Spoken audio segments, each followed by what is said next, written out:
오늘 하나님께서 우리에게 주신 말씀은 야고보서 1장 2절에서 4절까지의 말씀입니다. 우리가 함께 합독하도록 하겠습니다. 내 형제들아, 너희가 여러 가지 시험을 당하거든 온전히 기쁘게 여기라.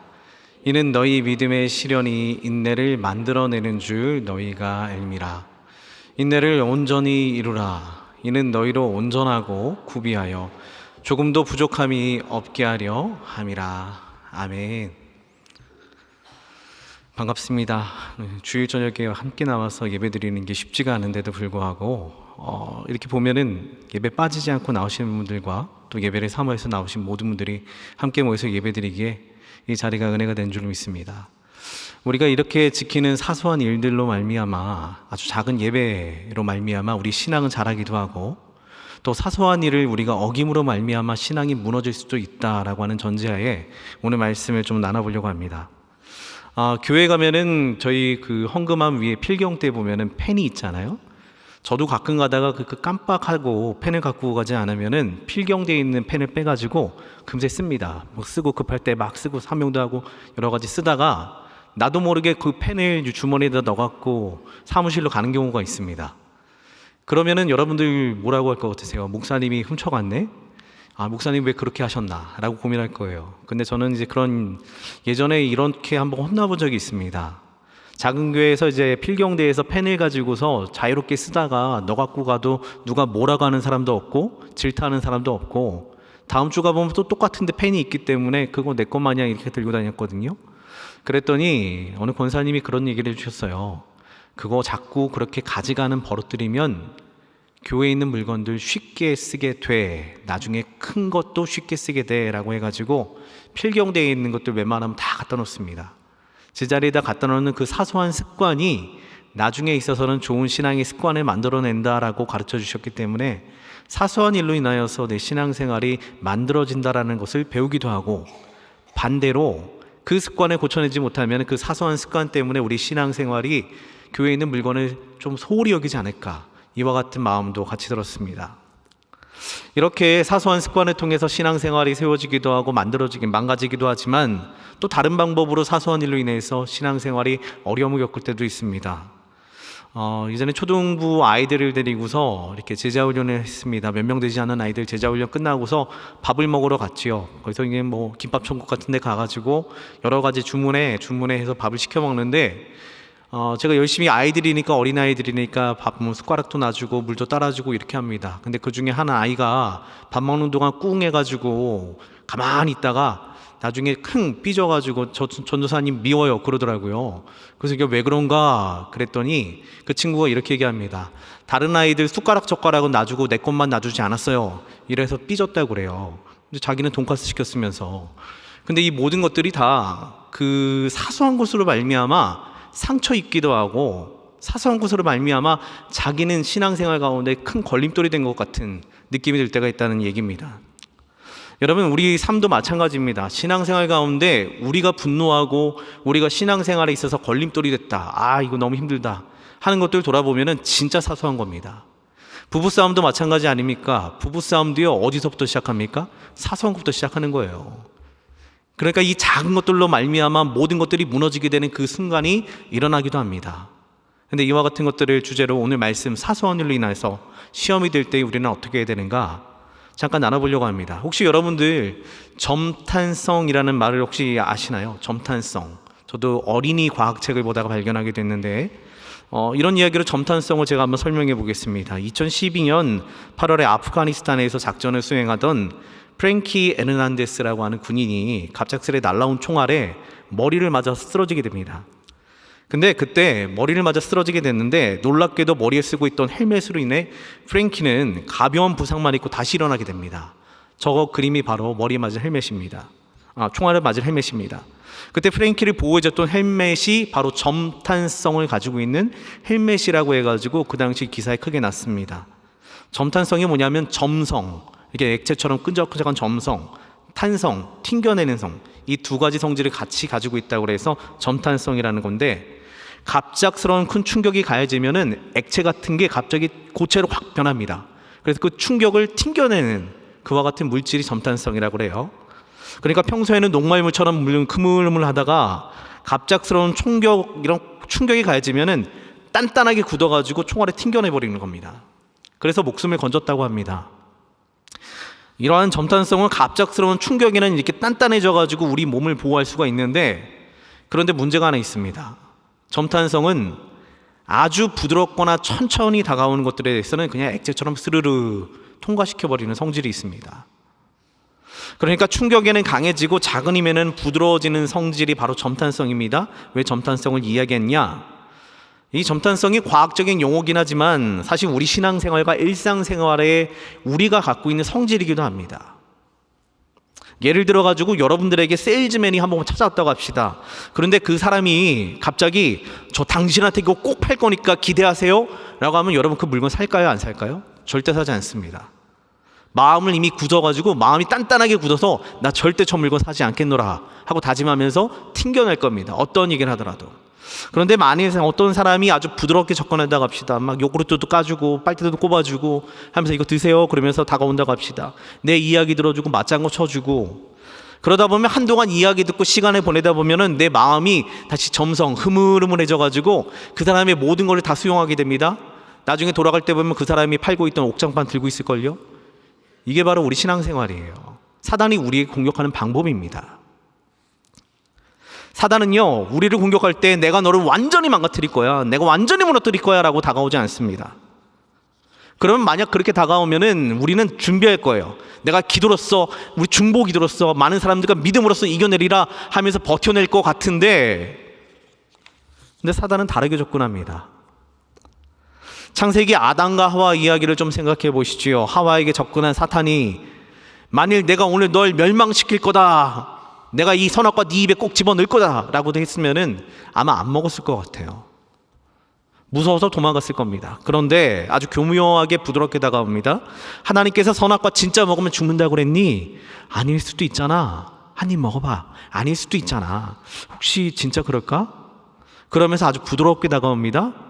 그리고 하와가 한 입 깨물자 봐봐 죽지 않잖아. 거봐 하면서 부드럽게 이렇게 다가옵니다.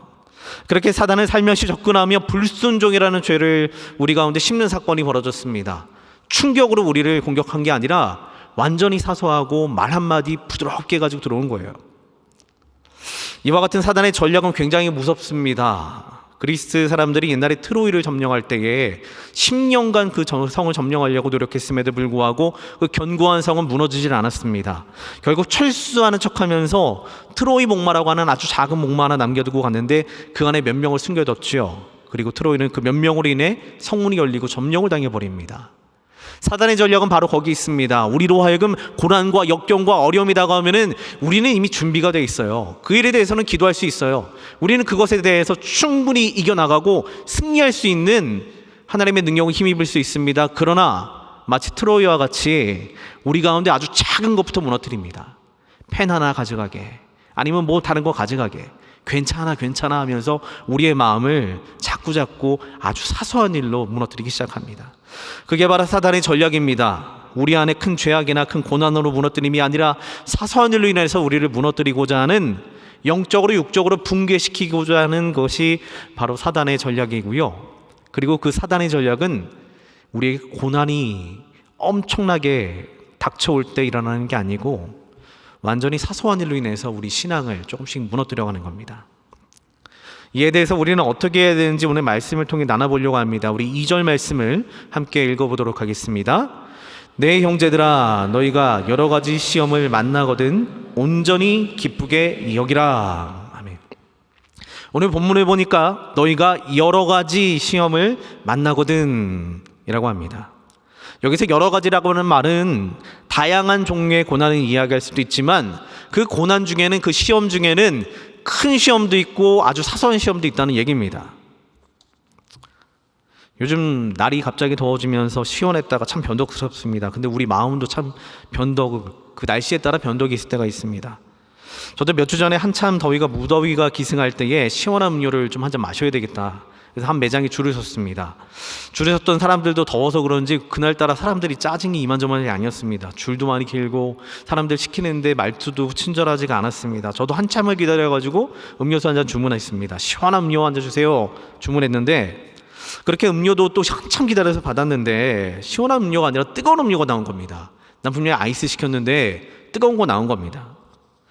이거 아니라고 직원 붙들고 말하려고 하는데 바빠서 그러는지 듣는 둥 마는 둥 하는 겁니다. 듣는 둥 마는 둥. 자기는 그렇게 주문받았다고. 난 모르는 일입니다. 그거 손님이 그렇게 시킨 겁니다. 분노와 짜증이 내 마음 가운데도 들어옵니다. 나는 분명히 더운 날 아이스를 시키지 뜨거운 거 시킬 리가 없는데. 그러자 마음에 이런 생각이 듭니다. 오랜만에 한번 성질 한번 내볼까. 그럴 때 화를 내는 것에 대해서 전혀 이상하지 않잖아요. 분명히 직원이 실수했고 나는 타당하잖아요. 심지어 거기 있는 사람들은 제가 목사인 줄도 모릅니다. 완벽한 조건입니다. 한 소리만 내면 돼요. 아니 지금 똑바로 하라고 하면 돼요. 아무리 봐도 타당하고 저도 속이 시원할 것 같은데, 그런데 이게 바로 시험이라는 겁니다. 이런 것들이 우리를 무너뜨리는 거예요. 이럴 때 사단이 우리 안에 교묘히 나쁜 마음을 집어넣습니다. 그 정도는 괜찮아. 아무도 몰라. 그렇게 화내도 괜찮아. 아예 화내면 화니, 성질이 나면 화도 내야지 라고 얘기합니다. 결국에는 숨을 한번 크게 고르고 조금 기다렸다가 매니저가 지나가는 걸 보고 마음 가라앉히고 차근차근 얘기했습니다. 그러자 듣던 직원도 멋쩍게 웃더니 사과하면서 금세 음료수를 바꿔줬습니다. 그때 들었던 생각이, 아휴 이겼네. 오늘도 시험 잘 치렀네. 그런 생각이 들었습니다. 그리고 삶을 돌아보니까 이러한 사소한 시험이 얼마나 많은지 모릅니다. 여러분, 일상에서 나타나는 사소한 갈등, 예를 들어 부모님에게 또는 부부 사이 간에 시작된 말다툼, 의견 충돌, 예수님께서 하지 말라신 마음의 미움이 시작이 되지 않습니까? 그냥 일상적인 말다툼이야, 일상적인 화야. 그런데 참 재미있는 사실은 아주 일상적이고 작은 일인데 그 안에서부터 미움이 시작됩니다. 저 사람에 대한 불만이 시작됩니다. 또한 직장에서 상호간에 말이 안 통한다며 부리는 짜증이라든지 왜 이렇게 말을 이해 못합니까? 불만이라든지 사소한 부분에 잘못된 반응을 하게 되면 사단은 그 부분을 아주 교묘하게 공격해가지고 우리 삶의 영역 중에 하나님과 맞닿지 않은 부분을 자꾸자꾸 만들어냅니다. 지금 이 자리에서 화내는 것은 하나님 간섭하지 않는 부분처럼 느껴지게 만듭니다. 그러다 보면 내 삶의 영역 가운데 하나님의 영역과 내가 일하는 영역은 완전히 분리가 됩니다. 하나님께서 간섭하지 않는 영역. 그리고 그것으로 하여금 점점 우리 삶을 무너뜨립니다. 이에 대해 하나님께서는 이렇게 경고하십니다. 에베소서 4장 27절 말씀, 마귀에게 틈을 주지 말라. 이는 단순히 우리로 하여금 마귀와 잘 싸워가지고 잘 이겨내라가 아니라 아예 틈을 주지 말라고 합니다. 마귀가 내 마음과 틈타지 못하도록 사소한 일부터 해가지고 철저하게 우리 마음을 간수하고 하나님께서 개입하도록 늘 깨어 있으라는 얘기와 똑같습니다. 그런데 이러한 틈은 돌아보면 내가 만드는 건 아닙니다. 갑자기 찾아오는 그런 틈들이 있습니다. 나도 상상하지 못했고 내가 예상하지 못했던 부분에서 그와 같은 사단이 틈탈 만한 사소한 일로 인해 실수하는 경우, 말씀을 어기는 경우들이 참 생깁니다. 또한 나로 인해서 시작하는 것뿐만이 아니라 남으로 인해 시작되는 일도 있습니다. 가장 친한 사람이 무심코 던진 말이 마음의 상처가 되기도 합니다. 그리고 그중 가장 많은 시험에 들 때는 자신의 노력을 아무도 알아주지 않거나 사소한 일로 꾸중을 들을 때와 같은 서러움이 밀려올 때 우리 교인들은, 성도들은 많이 시험이 들기도 합니다. 서러움, 억울함이 아니고 아쉬움이 아니고 서러움. 나 진짜 열심히 했는데 아무도 안 알아주네. 나 진짜 열심히 했는데 오히려 나한테 뭐라고 하네. 이게 우리에게 시험이 들 때입니다. 이게 곧 우리에게 주시는 시험이라고 합니다. 교회 내에는 남들 모르게 많은 일을 하시는 분들이 참 많습니다. 남들 눈에는 보이지도 않으면서 보이는 것도 원하지 않으신 분들이 계십니다. 그러한 분들로 인해 알게 모르게 우리는 누리는 부분이 참 많아요. 알게 모르게 섬기는 분들 때문에 우리가 누리는 게 정말 많습니다. 우리도 잘 알고 있습니다. 어느 날은 어느 권사님이 그렇게 조용히 교회를 섬기고 계셨는데 갑자기 권사님과 함께 친분이 있는 한 분이 불쑥 나타나더니 항상 웃으면서 생글생글 웃으면서 그 권사님 일하는 뒤에다 대고 이렇게 얘기하더랍니다. 아유, 누구누구 권사 잘났어 정말 하고 가셨다고 합니다. 물론 악이 없는 농담인데 그 섬기는 권사님 마음에 시험이 듭니다. 내가 이렇게 섬기는 게 잘난 척으로 보이나? 내가 섬기는 게 조금 잘못된 것처럼 남들에게 보여지나? 그러면서 이런 마음도 들더랍니다. 아니, 본인들은 안 하면서 내가 대신해 주는데 고맙다고 해야지, 잘났어 정말은 뭐야? 그러면서 또 이어지는 생각, 그냥 그만둘까? 이런 거 하지 말까? 안 알아주는데, 오히려 상처받는데. 결국 밤잠 이루지 못하고 다음날 새벽 예배 마치고 목사님을 찾아갔다고 합니다. 그리고 목사님이 마음이 상해서 이렇게는 사역 못하겠습니다. 어떻게 해야 됩니까? 라고 하며 하는 상담하는 그 권사님 앞으로 목사님께서 이렇게 답해 주셨습니다. 권사님, 참 많이 서러우시죠? 그래도 잘 참으셨네요. 그리고 오늘 말씀을 읽어주셨다고 합니다. 2절과 3절 말씀, 내 형제들아, 너희가 여러 가지 시험을 만나거든 온전히 기쁘게 여기라. 이는 너희 믿음의 시련이 인내를 만들어내는 줄을 너희가 알미라. 불만이나 갈등이란 시험은 화를 내거나 그렇게 하면 속이 시원해집니다. 그런데 그리스도인으로 덕을 세우는 데 도움이 되지 않음을 알기 때문에 화를 내면 안 됩니다. 이런 것들은 쉽게 우리가 컨트롤할 수 있고 쉽게 마음을 제어할 수 있습니다. 그런데 서러움과 같은 감정은요, 화를 내도 해소가 되지 않아요. 아니, 화낼 대상이 없습니다. 참, 내가 사역하는데 누가 말 한마디 잘못했어요. 내 마음도 알아요. 저 사람이 얘기한 게 악의가 없다는 거 압니다. 그런데 내 마음을 상처를 입고 혼자 서러워합니다. 왜 내가 이런 얘기를 들어야 되나? 해명을 해도 시원해지지 않는 그 순간 참 어려운 시험이라고 저는 생각합니다. 그러기에 여러 가지 시험 중에 이러한 시험이 다가오면은 극단적으로 사명을 중단하는 일이 너무나 많습니다. 아무도 모르게 갑자기 난 그만둔다고 합니다. 왜 그만두는데요? 얘기는 못합니다. 그러나 알고 있습니다. 그 마음 가운데 서러움이 있는 거예요. 섬겼는데 그 누군가가 말 한마디 잘못해가지고 내 마음에 시험이 들어가지고 나 더 이상 못 섬기겠습니다. 시험 들어서 안 되겠어요 라고 합니다. 차라리 질병이나 어려움 같은 시험이 찾아오면 하나님 붙잡을 텐데, 정말 사소한 시험은 오히려 하나님 없이 해결해 보려 하기 때문에 우리 믿음에 구멍이 듭니다. 그리고 가장 큰 서러움은 언제 오신 줄 아나요? 내가 믿은 만큼 은혜가 보이지 않을 때 하나님 앞에 서럽고 억울해서 시험이 찾아옵니다. 사람에게도 그 서러움이란 시험이 찾아오는데 하나님께도 가끔 서러울 때가 있어요. 남들은 수고도 안 했는데 나보다 더 나은 복을 받은 것 같습니다. 남들은 나만큼 하지도 않았는데 나보다 더 큰 복을 받는 것 같습니다. 다른 이들은 열심히 하나님 섬기지도 않았는데 왜 저 사람은 나보다 큰 은혜를 누립니까? 왜 나는 아무것도 없습니까? 여러분, 이와 같이 우리는 하나님께서 주시는 은혜에 대해서 오해를 할 때 시험에 들 때가 있습니다. 쉽게 말해 보겠습니다. 왜 우리가 서러워하느냐? 하나님 앞에 내가 가진 100만 원이 101만 원이 안 되기 때문에 서러운 겁니다. 내가 노력했는데 내가 가진 100만 원이 101만 원이 되지 않아가지고 하나님께 섭섭한 겁니다. 기도도 열심히 했고 11조도 열심히 했는데 하라는 거 다 한 것 같은데 내 삶에 플러스가 없습니다. 내 삶에 있어가지고 뭐가 은혜가 없는 것 같습니다. 그러니까 하나님께 나 좀 서운합니다. 하나님, 왜 나에게는 은혜가 없습니까? 하지만 은혜라고 하는 것은 내게 주어진 100만 원이 101만 원이 되는 것을 가지고 우리는 은혜라고 부르지 않습니다. 100만 원 중에 만 원을 다른 이에게 나눠줬음에도 불구하고 99만 원이 남은 걸 보고서 은혜라고 하는 게 바로 우리의 은혜입니다. 하나님께서 나에게 베풀 수 있는 능력을 주셨네, 나눌 수 있는 능력을 주셨네, 그거 보면서 지금 내가 갖고 있는 걸 보고서 감사하는 게 바로 은혜입니다. 물론 가져가시기만 해서 은혜가 다라고 얘기할 수는 없어요. 내게서 취하신 것만큼 또 갚아주시기도 하는 분이 바로 하나님의 은혜 가운데도 들어 있습니다. 하지만 이와 같이 100만 원이 101만 원이 되지 않았을 때 찾아오는 서러운 마음은, 이와 같이 찾아오는 그 마음 가운데 시험은 우리가 스스로 막을 수가 없습니다. 이거는 우리의 성향이기 때문입니다. 우리가 이걸 가지고 하나님 앞에 서운합니다 얘기는 해도 그 서운한 데 있어서 찾아오는 시험을 우리가 감당하기 어렵습니다. 그러면서 사역들이 하나씩 끊겨 나갑니다. 나 이렇게 열심히 했는데 은혜가 사라졌어요. 은혜가 없어요. 난 할 만큼 한 것 같아요. 툭툭 끊어 나갑니다. 그럼 이런 시험이 찾아올 때, 서러움과 같은 아주 사소한 시험이 찾아올 때 우리는 어떻게 해야 하는가? 여러분, 우리의 시험, 이와 같은 문제들은요, 그 정체를 잘 파악하고 해석을 잘해야지 됩니다.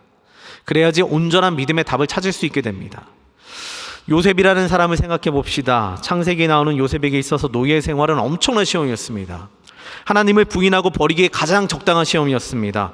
심지어 보디발의 아내의 유혹도 엄청난 시험이었습니다. 수많은 시험 가운데 요셉은 무너지지 않았습니다. 그 후 당한 어려움도 서러움에 비하지 못할 만큼 옥살이까지 엄청나게 많이 합니다. 그런데 요셉은 이 시험을 이렇게 해석하며 모든 일들을 덤덤하게 이어납니다. 창세기 45장 5절 말씀에 당신들이 나를 이곳에 팔았다고 해서 근심하지 마소서, 한탄하지 마소서. 하나님이 생명을 구원하시려고 나를 당신들보다 먼저 보내셨나이다. 이게 요셉의 해석이에요. 요셉이 당하고 있는 고난과 그 어려움에 대한 해석을 자기는 이와 같이 여겼습니다.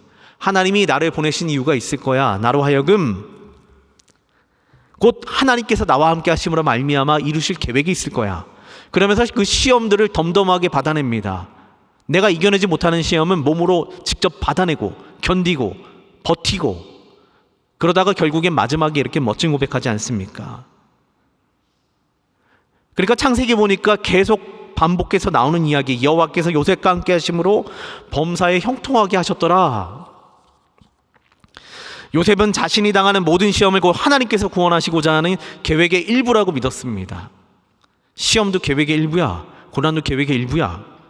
인내함으로 하나님의 때를 그러니까 기다릴 수 있는 겁니다. 하나님께서 이 시험 주시는데 이 시험 가운데 하나님의 계획이 있어. 그러니까 참고 버티면 돼. 지나가면 돼. 라고 하면서 기다리다 보니까 곧 요셉은 늘 정답만 얘기한 겁니다. 하나님께서 계획이 있을 거야. 하나님의 계획이 있을 거야. 맨 마지막에 너무나도 많이 밝혀지잖아요. 하나님께서 나로 하여금 구원의 손길, 구원의 계획 가운데 함께하게 하셨다. 마치 출제자의 의도를 파악한 것처럼 요셉은 멋진 정답을 냈습니다. 인내하면 되는구나. 견디면 되는구나. 견디면 되는구나. 기다리면 되는구나. 그러나 여기에서 주의해야 될 사항이 하나 더 있습니다. 바로 시험의 출처 파악입니다. 뭐냐면 모든 시험을 견디고 인내한다고 해가지고 그 시험이 나에게 유익이 되는 건 아닙니다. 야고보서는 이에 대해서 명확하게 구분을 해둡니다. 야고보서 1장 13절과 14절 말씀에 이렇게 말씀하고 있습니다. 사람이 시험을 받을 때 내가 하나님께 시험을 받는다 하지 말지니 하나님은 악에게 시험을 받지도 아니하시고 친히 아무도 시험하지 아니하시느니라. 오직 각 사람이 시험을 받는 것은 자기 욕심에 끌려 미혹됨이니. 이 말씀에서 시험이라는 말이 나옵니다. 여기도 동일한 오늘의 시험이라는 단어가 나옵니다. 하지만 오늘 우리가 읽은 본문의 시험과는 다른 결의 시험입니다. 출처가 다릅니다. 13절 14절에서 말하는 시험의 출처는 인간의 욕심입니다. 이러한 시험은 해석을 잘하거나 믿음으로 이겨낸다고 해서 그것이 나에게 득이 되거나 나에게 덕이 되거나 유익이 되지 않습니다. 예를 한번 들어볼까요? 한 여학생이 있었습니다. 그런데 입이 좀 거칩니다. 근데 말을 할 때마다 상대방에게 상처를 그렇게 많이 줍니다. 그러자 주변에 버티고 견뎌주던 친구들조차 막 떠납니다. 아유, 쟤랑 있으면은 귀가 아파서 못 있겠어요. 심지어 가장 친한 친구도 더 이상 못하겠다고 하면서 떠나버립니다. 그래서 결국에 혼자가 됩니다. 교회 와도 혼자 우두커니 앉아있고 사람들이 오면은 좀 피하는 것 같고. 그러다 어느 날 갑자기 저를 찾아옵니다. 그러더니 아주 믿음 좋은 얼굴로 그렇게 웃으면서 얘기합니다. 목사님, 이렇게 저를 외롭게 만드시는 것도 하나님의 계획이시죠? 저는 이게 하나님께서 주시는 시험이라고 믿어요 라고 하면 혼자 해석을 합니다. 고민이 많이 됐습니다. 정직하게 얘기해줘야 되나? 정직하게 얘기해줬습니다. 그거 시험 아닌 것 같은데, 네가 입이 좀 거칠어서 그런 것 같은데. 이렇게 문제가 해결되는 경우도 있어요. 근데 우리는 나에게 오는 고난과 모든 어려움들을 출처를 파악하지 않은 채 다 믿음으로, 다 신앙으로 이겨내야지 라고 생각할 때가 있습니다. 그러니 여기에서 오늘 말씀하는 시험 중에 우리가 경계해야 될 것은 내가 받는 시험이 나의 욕심으로 인한 것인가, 아니면 하나님께서 주시는 시험인가 한번 잘 파악을 해야 됩니다. 이와 같이 인간의 욕심이나 잘못된 마음으로 시작된 시험은 잘 살펴봐서 끊을 거는 끊고 고칠 거는 고쳐야 됩니다. 그리고 오늘 지금 우리가 나누는 사소한 일에 대한 시험이란 이야기는 다른 겁니다. 이는 곧 하나님께서 우리에게 허락하신, 다른 이로 하여금 내 마음에 상처를 주게 하신 것도 하나님께서 무슨 계획이 있겠지라고 하는 근사한 해석으로부터 시작되는 시험입니다. 네, 말씀으로 돌아와서 믿음 가운데, 일상 가운데, 서러움 가운데 이와 같은 시험이 불시에 찾아올 수 있음을 우리가 방금까지 이해했습니다. 그러나 여기에 있어서 우리가 생각하기를 그냥 시험 안 주시면 안 됩니까? 그냥 시험 없으면 안 됩니까? 나 그냥 교회 안에서 아무 소리 안 듣고 그냥 조용히 차분히 아무런 문제 없이 조용히 있다가 하겠습니다. 조용히 신앙생활 하겠습니까? 하겠습니다. 간구하는 사람도 참 많을 텐데 이렇게 하나님 주시는 시험이나 어려움을 거부하는 사람이 참 많습니다. 그러나 오늘 말씀을 자세히 들여다보시죠. 오히려 하나님께서는 함께 생활하는 교회 생활 가운데, 신앙생활 가운데 시험을 권장해 주시는 말투로 오늘 말씀을 얘기하는 겁니다. 그래서 말씀은 우리가 여러 가지 시험을 만나거든 기뻐하라 라고 권면합니다. 왜냐하면 인간이 받고 싶지 않은 시험이, 우리는 이를 시험, 힘든 일로 생각하는데 하나님께서는 우리가 성장할 수 있는 단련, 훈련이라고 보시기 때문에 그 시험을 기뻐하라 라고 말씀하십니다. 그러니까 이 시험의 정체는 하나님께서 보시기에 우리가 감당할 만한 시험이며 또 이 시험을 거치면은 우리로 하여금 더 단단한 신앙이 완성될 거라는 것을 알기 때문에 주시는 시험이라는 겁니다. 그리고 그 시험이 너무 어려울까 걱정하지 마세요. 하나님 고린도전서 10장 13절 말씀에 약속하셨습니다. 사람이 감당할 시험 밖에는 너희가 당한 것이 없나니 오직 하나님은 미쁘사 너희가 감당하지 못할 시험 당함을 허락하지 아니하시고 시험 당할 즈음에 또한 피할 길을 내사 너희로 능히 감당하게 하시느니라. 아멘. 여러분, 2020년에 나왔던 책 중에 와일드 후드라는 서적이 있습니다. 우리나라에는 2023년도에 번역이 됐다고 합니다. 내용은요, 지구상 모든 동물이 새끼에서 어른이 되는 특정 시기에 사춘기를 겪습니다 라고 하는 이야기를 담고 있습니다. 예를 들어 가지고 사냥들이 있는데 이 사냥들도 인간들과 같은 질풍노도의 시기를, 그런 사춘기 시기를 겪는다는 얘기입니다. 그때가 되면은 이 양들은 실력도 없고 자기 몸들도 완벽하게 가누지도 못하는데 애기들인데, 어린애들인데 자기 마음대로 막 질풍노도의 시기라서 절벽에 뛰어 올라가기도 하고 절벽에서 뛰어내리기도 하고 자기들끼리 뿔도 없으면서 박치기도 하고 여러 가지 말도 안 되는 행위를 한다고 합니다. 자기들 스스로 다치는 행위들을 한다고 합니다. 그런데 그와 같이 벽에 긁히고 떨어지고 상처가 아물면 다시 절벽에 오르는 그 순간, 그 사춘기, 책의 저자가 말하기를 이런 쓸모없어 보이고 위험천만한 시기가 곧 사냥들에게는 생존에 매우 중요한 훈련이 된다고 합니다. 생존에 있어서 중요한 훈련이 된다고. 사춘기 때 뿔을 부딪혀봤기 때문에 나가가지고 싸울 수가 있습니다. 무리를 지킬 수 있는 힘이 생깁니다. 또 절벽을 올라갔다 떨어져 봤기 때문에 절벽에 어떻게 오르는지를 알 수 있게 됩니다. 그러면서 동물들로부터 도망칠 수 있는 생존 능력이 발휘된다고 합니다. 결국에는 사춘기라고 보이는 쓸모없는 그 시간이 사냥들에게는 생존의 시간입니다. 이를 우리에게도 갖고 와 보시죠. 우리도 지금 내가 당하고 있는 쓸모없어 보이는 이 사소한 고난과 이 어려움들이 하나님께서 허락하신 거라면 반드시 나중에는 우리에게 있어서 신앙적인 생존에 필요한 도구가 된다는 이야기입니다. 하나님께서도 이 이야기를 하고 싶으셨나 봅니다. 시험이 오면 기쁘게 여기라. 이게 바로 그 얘기인 것 같습니다. 사소하지만 힘들고 이유도 알 수 없지만 서운함이자 억울함이지만 이를 통해 우리는 다른 시험으로부터 생존할 수 있는 능력을 기르게 하시는 게 곧 하나님 시험의 정체입니다.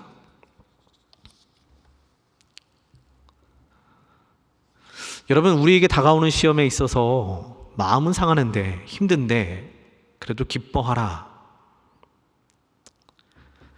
오늘 말씀은 사소한 일의 시험을 제가 나누고 있지만 시험은 크기와 상관없이 믿음을 통해서만 훌륭한 결과물을 도출해낼 수 있다고 오늘 3절 말씀이 선포하고 있습니다. 우리 3절 말씀을 같이 함께 읽어보겠습니다. 이는 너희 믿음의 시련이 인내를 만들어내는 줄을 너희가 알미라. 아멘. 이 말을 잘 보세요. 조금 말이 좀 이상해요. 왜냐하면 하나님께서는 여러 가지 시험을 통해 만들어내시고자 하는 믿음의 결과물이 인내라고 합니다. 근데 잘 생각해 보세요. 시험을 이기기 위해 인내가 필요한 거 아닙니까? 그런데 말씀을 보니까 시험을 이겨야지만 믿음의 시련을 통해 인내가 생깁니다 라고 이야기합니다. 이게 앞뒤가 좀 안 맞는 것 같습니다. 이상하네요. 시험에 필요한 게 인내인데 시험을 통과했더니 인내가 생긴대요. 이게 도대체 무슨 말입니까? 이에 대해서 이렇게 해석을 해보자고 합니다. 3절 말씀에서 이야기하는 믿음의 시련이란 어떠한 시험도 이길 능력이 없는 지금 우리가 정말로 인내라고는 조금도 없는 우리가 예수님을 믿는다는 거 하나만 가지고 먼저 버티는 겁니다. 시험에 대해서 이 시험을 이길 수 있는 능력도 없고 이 시험을 우리가 싸울 수 있는 능력도 없습니다. 예수님을 어떻게 믿어야 되는지도 잘 모르지만 나 그저 예수님 믿는 사람이야 라고 하면서 다가오는 아주 작은 시련들을 한번 견뎌낸다고 합시다. 무식하게 한번 견뎌낸다고 합시다. 나 예수 믿는 사람이야 라고 하면 한번 견뎌내면은 이와 같은 시련을 견뎌냈더니 인내라고 하는 훈장 같은 게 주어지는 거예요. 인내했네 부여되는 거예요. 그리고 또 인내를 가지고서 조금 더 큰 시련을 견뎌냈더니 더 큰 인내했네 라고 하면 더 큰 훈장은 우리에게 주어지는 겁니다. 3절 말씀이 그와 같이 이야기하는 겁니다. 이를 가지고 조금 쉽게 설명을 해보려고 합니다. 영어에 보면 tolerate라고 하는 단어가 있습니다.